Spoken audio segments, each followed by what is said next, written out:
नमस्ते, hello, good evening. तो आज हम vision IAS PT 365 February 2024 polity and governance है ना। विज़न आईएएस की जो भी 365 होती है, पीटी 365 प्रीलिम्स एग्ज़ाम को के क्लियर करने के लिए पॉइंट ऑफ व्यू से तैयार की गई एक बहुत ही एक सफिशिएंट मतलब पूरे करेंट अफेयर का हमें प्रदान करेंट अफेयर की मैगज़ीन्स को आज हम इस वीडियो के माध्यम से सॉल्व करेंगे। विज़न आईएएस की जो आप देख सकते हो, ये अभी 2 दिन पहले ही वेबसाइट पे अपलोड की गई है। उसी से हम क्लासरूम स्टडी मटेरियल है विज़न आईएएस का, आज हम उसको कंप्लीट वे में पढ़ते हैं, स्टार्ट करते हैं स्टडी। तो राज्य व्यवस्था और शासन, पॉलिटी और गवर्नेंस, संविधान से संबंधित मुद्दे, इशू रिलेटेड। अब फर्स्ट से लेके जो भी पॉलिटी के इम्पोर्टेंट टॉपिक साल भर में जितने भी इम्पोर्टेंट करंट अफेयर्स से जो भी अपडेट्स रहे, उन सब का कंपाइलेशन किया गया है।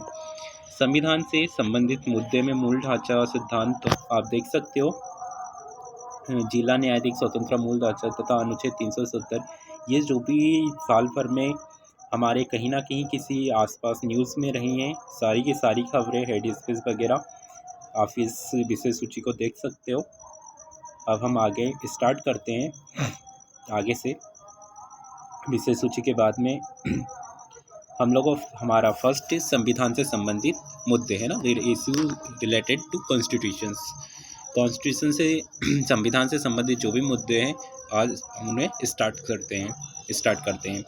मूल ढांचे का सिद्धांत, बेसिक स्ट्रक्चर डॉक्ट्रिन, सुर्खियों में क्यों। हाल ही में ऐतिहासिक केशवानंद भारती निर्णय 1973 के 50 वर्ष पूरे हुए हैं। गौरतलब है कि इस बात से जुड़े बाद यानी केस होता है ना, जो भी सुप्रीम कोर्ट, हाई कोर्ट में केस होते हैं, उनके बारे में बात से जुड़े निर्णय में सुप्रीम कोर्ट के द्वारा मूल ढांचे के सिद्धांत को प्रतिपादित किया गया है। केशवानंद भारतीवाद 1973 के बारे में यह बात केरल सरकार के विरुद्ध दायर एक याचिका से संबंधित था। केरल भूमि सुधार अधिनियम 1963 के तहत केरल सरकार द्वारा जमींदार और मठों के पास मौजूद भूमि का अधिग्रहण करने का निर्णय लिया गया था। राज्य सरकार ने इस निर्णय को केशवानंद भारती बनाम केरल राज्यवाद की चुनौती दी गई थी।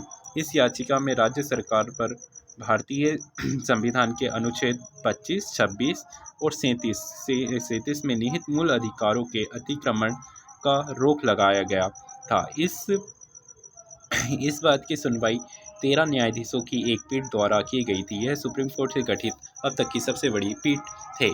इस बात से जुड़े कुछ तथ्य प्रावधान मूल ढांचे से सिद्धांत के प्रतिपादित किया गया था। सुप्रीम कोर्ट ने अपने निर्णय में 24वें संविधान संशोधन को वैधता का करार रखा था। साथ ही यह निर्णय दिया था कि संसद को संविधान के किसी भी या सभी प्रावधानों को मूल अधिकारों के सहित संशोधन करने की शक्ति प्राप्त है। वह शर्तें संशोधन के द्वारा संविधान की मूलभूत विशेषताओं या मूल सिद्धांतों का परिवर्तन तथा उनकी क्षति पर लोप नहीं होना चाहिए। इससे पहले गोलकनाथ बनाम बाद में 1967 में सुप्रीम कोर्ट ने निर्णय दिया था कि अनुच्छेद 368 के तहत संसद की संविधान में संशोधन करने की शक्ति असीमित नहीं है। कोर्ट ने भी यह कहा था कि संविधान के तहत गारंटीकृत अधिकारों को संविधान संशोधन द्वारा निरस्त सीमित नहीं किया जा सकता।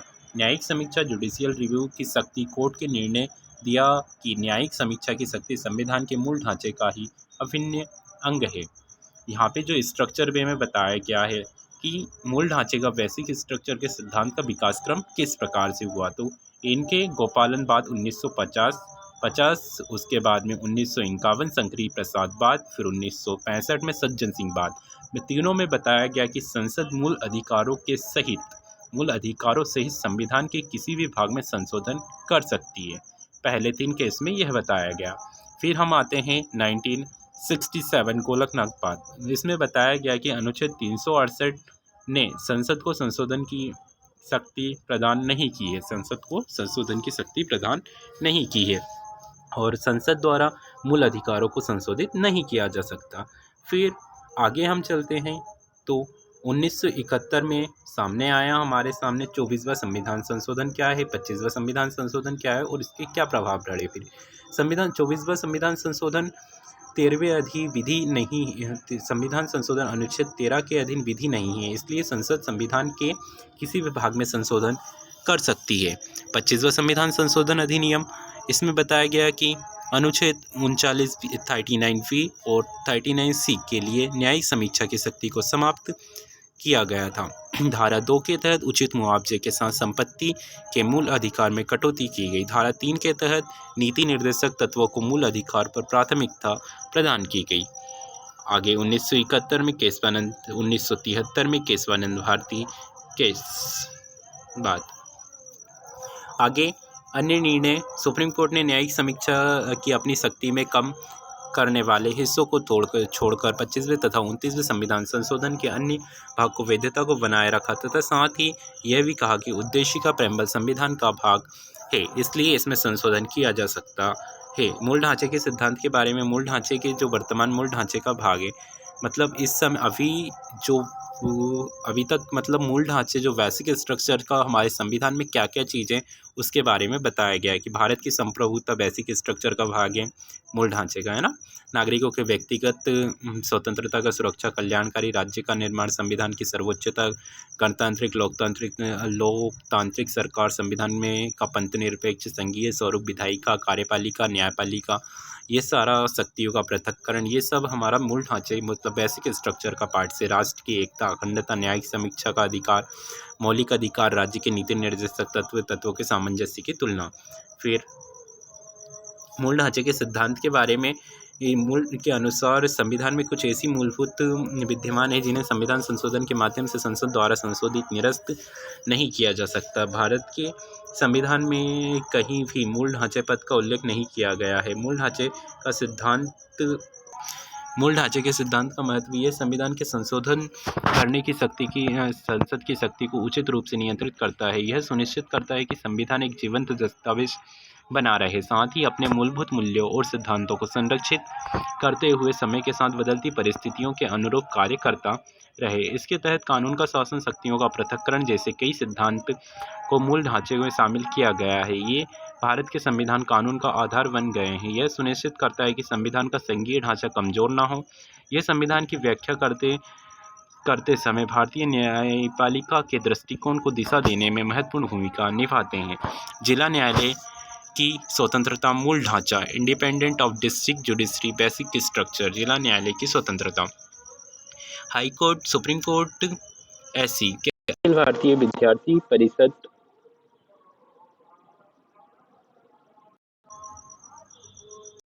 सुर्खियों में क्यों सुप्रीम कोर्ट, सुप्रीम कोर्ट ऐसी के अखिल भारतीय न्यायाधीश संघ बनाम भारत संघवाद के फैसला सुनाते हुए स्पष्ट किया कि जिला न्यायालय की स्वतंत्रता भी संविधान के मूल ढांचे का हिस्सा है। अन्य संबंधित तथ्य, कोर्ट ने इस केस को फैलाते सुनाते हुए न्यायपालिका से संबंधित कुछ सिद्धांतों पर प्रकाश डाला। इसमें शामिल है कि जिला न्यायालय, हाईकोर्ट, सुप्रीम कोर्ट के बीच वेतन, पेंशन तथा अन्य सेवा शर्तों के मामले में देश भर में एकरूपता बनाए रखी जानी चाहिए तथा शक्तियों का पृथक्करण, न्यायपालिकाओं के पदाधिकारियों को विधायिका, कार्यपालिका के कर्मचारियों का अलग माना जाना चाहिए। पदनाम और सेवा शर्तों की एकरूपता, एकीकृत न्यायपालिका का अर्थ है कि राज्य के न्यायाधीशों की सेवा शर्त अन्य राज्यों में समान पद पर नियुक्त न्यायाधीशों की सेवा शर्तों के समान होनी चाहिए। जिला न्यायालय जिले के सर्वोच्च न्यायिक प्राधिकार है तथा अधीनस्थ न्यायपालिका की संगठनात्मक संरचना, अधिकारिता और नामकरण राज्य निर्धारित करते हैं तथा इस कारण ही जिला न्यायालय की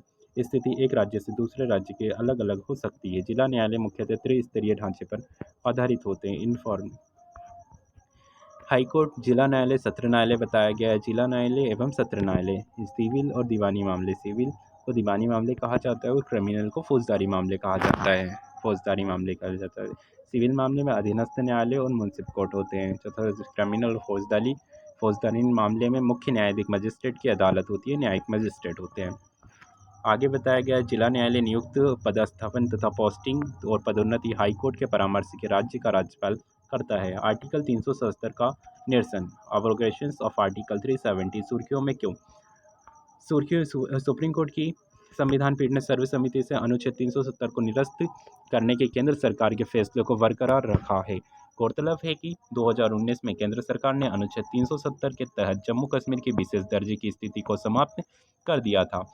अन्य संबंधित तथ्य 5 अगस्त 2019 को राष्ट्रपति ने संविधान जम्मू और कश्मीर पर लागू आदेश 2019 जारी किया था। यह आदेश यह कहा गया कि भारतीय संविधान के प्रावधान बिना किसी अपवाद जम्मू कश्मीर राज्य में भी लागू होंगे। इसके अलावा संसद ने जम्मू और कश्मीर पुनर्गठन अधिनियम 2019 को भी पारित कर लागू किया था। इसके तहत जम्मू और कश्मीर राज्य को निम्नलिखित 2 केंद्र शासित प्रदेशों में विभाजित कर दिया गया। जम्मू और कश्मीर का तथा लद्दाख याचिकाकर्ताओं ने संघ की इस कार्यवाही को संवैधानिकता को सुप्रीम कोर्ट में चुनौती दी थी। सुप्रीम कोर्ट का निर्णय सुप्रीम कोर्ट के अगस्त 2019 में जारी राष्ट्रपति की उद्घोषणा को बरकरार रखते हुए कहा कि 1947 में जम्मू कश्मीर के भारत में विलय के बाद उनकी स्वयं की कोई संप्रभुता नहीं रह गई थी। सुप्रीम कोर्ट ने कहा कि अनुच्छेद 370 संविधान में एक अस्थायी व संक्रमणकालीन प्रावधान था। कोई भी कोर्ट ने कहा कि संसद के किसी भी राज्य को उसका कोई राज्य क्षेत्र अलग करके उसे केंद्र शासित प्रदेश बना सकती है संसद कानून द्वारा किसी भी राज्य क्षेत्र के अलग या करके या 2 से अधिक राज्यों या राज्यों के कुछ हिस्सों को आपस में मिलाकर या किसी राज्य क्षेत्र को किसी भी राज्य के एक हिस्से में मिलाकर नया राज्य बना सकती है। संविधान में अनुच्छेद 3 स्पष्टीकरण 1 के अनुसार अनुच्छेद 3A के प्रयुक्त राज्य केंद्र शासित प्रदेश भी शामिल है। सुप्रीम कोर्ट ने बम्बई मामले में यह भी दिए अपने फैसले में दोहराया। उसने कहा कि राज्य में आपातकाल या राष्ट्रपति शासन के दौरान राष्ट्रपति की कार्यवाही न्यायिक समीक्षा के दायरे में नहीं आती है। अनुच्छेद 370 एक ऐतिहासिक परिदृश्य विलय पत्र इंस्ट्रूमेंट्स ऑफ द अविशंस 1947 जम्मू कश्मीर के अंतिम शासक महाराजा हरि सिंह ने IOA हस्ताक्षर किया था, मतलब इंस्ट्रूमेंट ऑफ एसोसिएशन पर हस्ताक्षर किए थे। इस विलय पत्र के माध्यम से वह अपने राज्य को भारतीय राज्य क्षेत्र में शामिल करने के लिए सहमत हुए थे। जम्मू कश्मीर के लिए अस्थायी प्रावधान भारत का संविधान 26 जनवरी 1950 को लागू हुआ था। तब अनुच्छेद 370 को संविधान के भाग 21 में जोड़ा गया था तथा भाग 21 का शीर्षक अस्थायी संक्रमणकाली और विशेष उपबंध है। अनुच्छेद 370 रक्षा, विदेश मामले, वित्तीय और संचार को छोड़कर सभी अन्य कानूनों को लागू करने के लिए संसद को राज्य सरकार की सहमति की आवश्यकता थी। भारतीय संविधान के अनुच्छेद 35 से यह अनुच्छेद 370 से भी उत्पन्न हुआ है। अनुच्छेद 35 से में जम्मू कश्मीर राज्य के स्थायी निवासियों तथा उनके विशेष अधिकारों तथा उन्हें मिलने वाली विशेष सुविधाओं का प्रावधान किया गया था। अनुच्छेद 3 में कहा गया कि यह प्रावधान करता है कि संसद कानून द्वारा नए राज्यों का निर्माण कर सकती है और मौजूदा राज्य के राज्य क्षेत्र सीमाओं का नाम में परिवर्तन कर सकती है। अनुच्छेद के पहले हिस्से में कहा गया कि उपयुक्त कानून के लिए किसी विधेयक को राष्ट्रपति की सिफारिश पर ही संसद ने किसी भी सदन में पेश किया जाएगा। यह विधेयक किसी राज्य क्षेत्र सीमा या नाम में प्रभावित कर सकता है तो राष्ट्रपति के ऐसे विधेयक को संबंधित राज्य विधान मंडल में विचार के लिए उसे भेजा जा सकता है। राष्ट्रीय राजधानी क्षेत्र, तीसरी न्यूज़ में हम देखते हैं राष्ट्रीय राजधानी क्षेत्र दिल्ली सरकार संशोधन अधिनियम 2023 government of national capital territory of Delhi.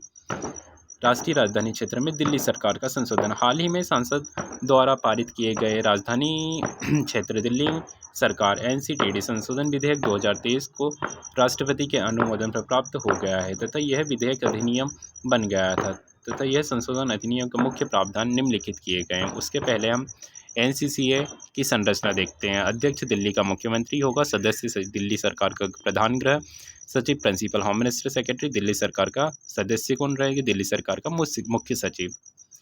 अब NCTD संशोधन विधेयक के मुख्य प्रावधान पर हम नज़र डालते हैं। राष्ट्रीय राजधानी सिविल सेवा प्राधिकरण, इस अधिनियम के NCCSA के गठन का प्रावधान किया गया है। इसका उद्देश्य सेवाओं से संबंधित कुछ मामलों जैसे कि ट्रांसफ़र, पोस्टिंग, विजिलेंस एवं अन्य महत्वपूर्ण मामले इस पर दिल्ली में LG को सिफारिश करना है। NCCSA के सभी निर्णय उपस्थित तथा मतदान करने वाले सदस्यों को बहुमत के आधार पर लिए जाएंगे तथा दिल्ली में प्रधान गृह सचिव तथा मुख्य सचिव दोनों की नियुक्ति केंद्र सरकार करेगी। LG की शक्तियाँ, ऐसे मामलों में LG की पूर्णतः अपने विवेक के कार्य कर सकता है तथा निम्नलिखित ऐसे मामले में दिल्ली विधानसभा की विधायी क्षमता के बाहर है, किंतु LG को सौंपा गया कार्य या उससे ऐसे मामले में कोई न्यायिक अर्ध न्यायिक कार्य को भी आवश्यकता होती है। LG की प्रमुखता यह कानून को के विशेष विवेकाधिकारों का विस्तार करता है तथा इसके तहत एनसीसीएस की सिफारिशों को स्वीकार कर सकता है। यह उन्हें पुनः विचार के लिए वापस भेज सकता है। एलजी तथा एनसीसीए के बीच मतभेद होने की स्थिति में एलजी का निर्णय अंतिम होगा। मंत्रियों द्वारा मामलों का निपटान कुछ विशेष मामलों के आदेश जारी करने से पहले तथा दिल्ली सरकार में मंत्रियों के मुख्यमंत्री तथा सचिव के माध्यम से उन मामलों में एलजी की राय हेतु समक्ष प्रस्तुत किया गया निम्नलिखित संबंधित हो सकते हैं। दिल्ली में शांति व्यवस्था का दिल्ली सरकार में केंद्र सरकार, सुप्रीम कोर्ट तथा अन्य राज्य सरकारों के बीच संबंध, विधानसभा के सत्र बुलाना तथा सत्रवासन में विघटन तथा ऐसे मामले जिन पर एलजी को अपना विवेकाधिकार का आदेश देना होगा। दिल्ली सरकार के प्रशासन का विकास 1951 में इसे राज्य सी का भाग सी का राज्य बनाया गया। फिर 1922 में निर्वाचित मुख्यमंत्री के साथ विधानसभा का सृजन किया गया। फिर 1956 में यूटी का दर्जा प्राप्त दिया गया। राज्य का पुनर्गठन अधिनियम के तहत दिल्ली को यूटी का दर्जा दिया गया है। दिल्ली को सीमित प्रतिनिधित्व सरकार प्रदान करने के लिए दिल्ली प्रशासनिक अधिनियम पारित किया गया 66 में। फिर 1991 में किए गए 69वें संविधान संशोधन को एनसीडी के अधिनियम जीएनसीटीडी अधिनियम 1951 में पारित किया गया। फिर 2021 में जीएनसीटी टेट संशोधन अधिनियम 2021 को पारित किया गया। आगे हम देखते हैं राष्ट्रीय राजधानी क्षेत्र एनसीटी मतलब national capitals region territory Delhi शासन की व्यवस्था तथा केंद्र शासित प्रदेश यूटी के रूप में वर्गीकृत राज्य के पुनर्गठन अधिनियम 1956 के तहत दिल्ली के एक यूटी के रूप में वर्गीकृत किया गया था। ध्यातव्य है कि केंद्र शासित प्रदेशों के शासन तथा प्रावधान संविधान के अनुच्छेद 239 के तहत किया गया है। इस अनुच्छेद में यह उल्लेख किया गया कि यूटीज का प्रावधान प्रशासन सीधे राष्ट्रपति तथा के द्वारा नियुक्त प्रशासन के द्वारा किया जाएगा तथा विशेष दर्जा एस बालकृष्णन समिति की सिफारिशों के बाद 69वें संविधान संशोधन के द्वारा किया गया। अधिनियम 1991 के द्वारा दिल्ली का विशेष दर्जा प्रदान किया गया था तथा साथ ही राष्ट्रीय राजधानी क्षेत्र दिल्ली के रूप में नामित किया गया था। इसे संशोधन द्वारा संविधान के अनुच्छेद 239A को जोड़ा गया तथा दिल्ली के विधानसभा तथा मंत्रिपरिषद से युक्त एक केंद्र शासित प्रदेश बनाया गया तथा उपराज्यपाल एलजी के दिल्ली के प्रशासक के रूप में नामित किया गया तथा वह दिल्ली सरकार मंत्रिपरिषद को सहायता एवं परामर्श के कार्य करता है तथा दिल्ली विधानसभा की शक्तियाँ दिल्ली विधानसभा के पास पुलिस लोक व्यवस्था तथा भूमि को छोड़कर राज्य सूची तथा संवर्ती सूची के विषयों पर कानून बनाने की शक्ति है। संसद दिल्ली के संबंधित राज्य तथा संवर्ती सूची के सभी विषयों पर कानून बना सकती है तथा अधिनियम दिल्ली राष्ट्र राजधानी क्षेत्र राज्य से अधिनियम 1991 के तहत दिल्ली विधानसभा तथा दिल्ली सरकार की कामकाज के लिए रूपरेखा तैयार की गई है। अब प्रीवेंटिव डिटेक्शन सुर्खियों में क्यों? हाल ही में सुप्रीम कोर्ट ने निर्णय देते हुए कहा कि प्रिवेंटिव डिटेक्शन निवारक निरोध का केवल असाधारण परिस्थितियों में ही उपयोग किया जाना चाहिए। प्रिवेंटिव डिटेक्शन के बारे में का अर्थ है कि अपराध करने से पहले ही किसी ऐसे व्यक्ति को हिरासत में लेना जो कि कानून और व्यवस्था को के समक्ष खतरा उत्पन्न कर सकता है। ऐसा व्यक्ति अभी तक कोई अपराध नहीं किया होता है लेकिन प्राधिकारियों को लगता है कि वह ऐसा कर सकता है, तो ऐसे व्यक्तियों को द्वारा भविष्य के किसी अपराध को अंजाम देने से रोकने के हेतु उसे गिरफ्तार किया जाता है। इसके तहत व्यक्ति को बिना कोई मुकदमा चलाए हिरासत में रखा जा सकता है तथा भारत का संविधान अनुच्छेद 22(1) और 22(2) 22 सेकंड के क्लॉज सेकंड के तहत गिरफ्तार तथा हिरासत की सुरक्षा प्रदान करता है। प्रिवेंटिव डिटेक्शन कानूनों के तहत गिरफ्तार तथा हिरासत में लिए गए व्यक्ति पर संविधान के प्रावधान लागू नहीं होते। अनुच्छेद 22(3) संसद के भारत की रक्षा तथा विदेशी मामलों और सुरक्षा से जुड़े मामलों के लिए प्रिवेंटिव डिटेक्शन संबंधी कानून बनाने का अनन्य प्राधिकार प्राप्त है। राज्य की सुरक्षा, लोक व्यवस्था को बनाए रखने के तथा आपूर्ति और सेवाओं को रखरखाव से संबंधित मामलों के लिए संसद के साथ साथ राज्य विधानमंडल भी कानून बना सकता है। निम्नलिखित कुछ कानून हैं जिसे प्रिवेंटिव डिटेक्शन से प्रावधान किए गए हैं। दंड प्रक्रिया संहिता, नारकोटिक्स ड्रग्स साइकोट्रोपिक्स सब्सटेंस एक्ट 1985, गैर कानूनी गतिविधियां रोकथाम अधिनियम आदि। उसके बाद प्रिवेंटिव डिटेक्शन से संबंधित संवैधानिक प्रावधान और प्रिवेंटिव डिटेक्शन के संबंध में कोर्ट के मुख्य निर्णय। अनुच्छेद 22(1) किसी भी व्यक्ति को गिरफ्तार गिरफ्तारी के कारणों को जानकारी दिए बिना उसे कस्टडी में रखकर डिटेन नहीं किया जा सकता या अपनी रुचि से वकील की परामर्श करने तथा बचाव करने का अधिकार से वंचित नहीं किया जा सकता। आर्टिकल 22 क्लॉज सेकेंड में प्रत्येक व्यक्ति जिस गिरफ्तार किया गया हो कस्टडी में रहकर डिटेन किया गया है उसे गिरफ्तारी के 24 घंटे के भीतर मजिस्ट्रेट के समक्ष पेश किया जाना चाहिए। आर्टिकल 22(3) क्लॉज में उपयुक्त दो खंड उस व्यक्ति पर लागू नहीं होते जो उस समय भारत के किसी शत्रु देश का नागरिक है या किसी भी प्रिवेंटिव डिटेक्शन कानून के तहत गिरफ्तार या डिटेन किया गया हो। आर्टिकल 22(4) किसी भी व्यक्ति को 3 महीने से अधिक की अवधि के लिए डिटेन नहीं किया जा सकता। हालांकि सलाहकार बोर्ड या पुष्टि कर दे तो इस तरह के डिटेक्शन को पर्याप्त कारण मौजूद हो तो किसी भी व्यक्ति को 3 महीने से अधिक डिटेन किया जा सकता है। आर्टिकल 22(7) भी किसी भी व्यक्ति को सलाहकार बोर्ड की राय के बिना 3 महीने से अधिक समय के लिए डिटेन किया जा सकता है यदि संसद कानून द्वारा प्रावधान करती है। इसे डिटेन अधिकतम अवधि कितनी होगी परिस्थितियां पर लागू किया जाता है। फिर प्रिवेंटिव डिटेक्शन संबंध में कोर्ट के मुख्य निर्णय M.K. गोपालन बनाम मद्रास राज्य 1950 में सुप्रीम कोर्ट ने प्रिवेंटिव डिटेक्शन अधिनियम को स्वीकृति दी थी। सिब्बन लाल बनाम उत्तर प्रदेश राज्य बनाम सुप्रीम कोर्ट ने कहा था कि अदालत डिटेन करने की वास्तविकता या डिटेन करने के लिए कोर्ट में पेश तथ्यों की जांच करने के समक्ष नहीं है। शंभुनाथ शंकर बनाम पश्चिम बंगाल राज्यवाद हालांकि प्रिवेंटिव डिटेक्शंस की असाधारण अवधारणा अपने आप में कठोर है और संविधान में गारंटीकृत मौलिक अधिकारों का उल्लंघन करती है तथा लेकिन कभी कभी देश की सुरक्षा को बनाए रखने के लिए राज्य द्वारा इस तरह का अत्यधिक कठोर कदम उठाना आवश्यक होते हैं। व्यक्तिगत अधिकार पर्सनालिटी राइट्स में सुर्खियों में क्यों? हाल ही में दिल्ली के हाईकोर्ट ने बॉलीवुड की एक प्रसिद्ध अभिनेता व्यक्तिगत अधिकारों के किसी तीसरे पक्ष का दुरुपयोग किए जाने का संरक्षण प्रदान किया है। व्यक्तिगत अधिकार से तात्पर्य किसी व्यक्ति की निजता का अधिकार, संपत्ति का अधिकार के तहत उसके व्यक्तिगत व्यक्तित्व की रक्षा करने के अधिकार से है। व्यक्तिगत अधिकार नाम, आवाज़, हस्ताक्षर, छवियों की जनता द्वारा आसानी से पहचानी की जाने अन्य विशेषताएं व्यक्त करती है। किसी सेलिब्रिटी आदि के व्यक्तिगत प्रतीत होता है। भारत का व्यक्तित्व अधिकार देश के व्यक्तित्व अधिकार उसके संरक्षण किसी भी कानून को स्पष्ट रूप से उल्लेख नहीं किया गया है। हालांकि निजता का अधिकार और संपत्ति के अधिकार में इसके तहत विद्यमान है। भारत में व्यक्तित्व अधिकार में निम्नलिखित 2 प्रकार के अधिकार शामिल किए गए हैं। पब्लिसिटी का अधिकार, राइट टू पब्लिसिटी। यह अधिकार व्यक्ति को वो छवि तथा अन्य विशेषताओं को बिना उसकी अनुमति या संविदात्मक मुआवजे से व्यावसायिक रूप से दुरुपयोग होने से बचाने के अधिकार से संबंधित है। यह ट्रेडमार्क्स अधिनियम 1919, कॉपीराइट्स अधिनियम 1957 जैसे कानूनों द्वारा शासित होता है।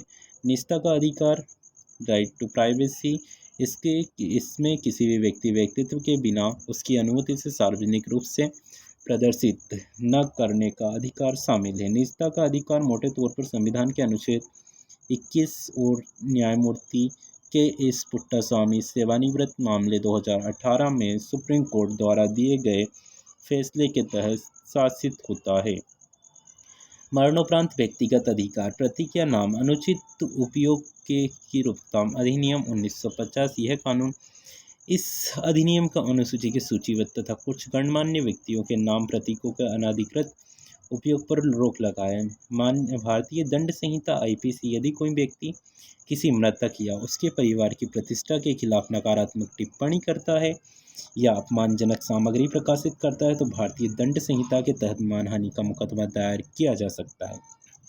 अंतर्राष्ट्रीय अभिसमय के तहत व्यक्तिगत अधिकार, वर्तमान में पब्लिसिटी के अधिकारों के संरक्षण संबंधी कोई स्पष्ट अंतर्राष्ट्रीय अभिसमय या संधि नहीं है। हालांकि पब्लिसिटी संबंधी कुछ अधिकार निम्नलिखित अंतर्राष्ट्रीय अभिसमयों से प्राप्त किया जा सकता है। रोम अभिसमय 1961 यह कलाकार के अधिकार तथा फोनोग्राम प्रोड्यूसर के अधिकार, प्रसारण अधिकारों की रक्षा करता है। बौद्धिक संपदा अधिकार तथा व्यापार संबंधी ट्रिप्स समझौता 1994 यह समझौता मोनोग्राम प्रोड्यूसर व लाइव प्रदर्शन करने वाले कुछ अधिकारों को प्रसारण अधिकार की रक्षा करता है। बीपो प्रदर्शन फोनोग्राम संधि, यह संधि विशेष रूप से डिजिटल परिवेश में कलाकारों को फोनोग्राम तथा प्रोड्यूसर अधिकार की रक्षा करता है। फिर आगे व्यक्तिगत अधिकारों के संबंधी प्रावधान और व्यक्तित्व अधिकारों के संबंधित न्यायिक निर्णय।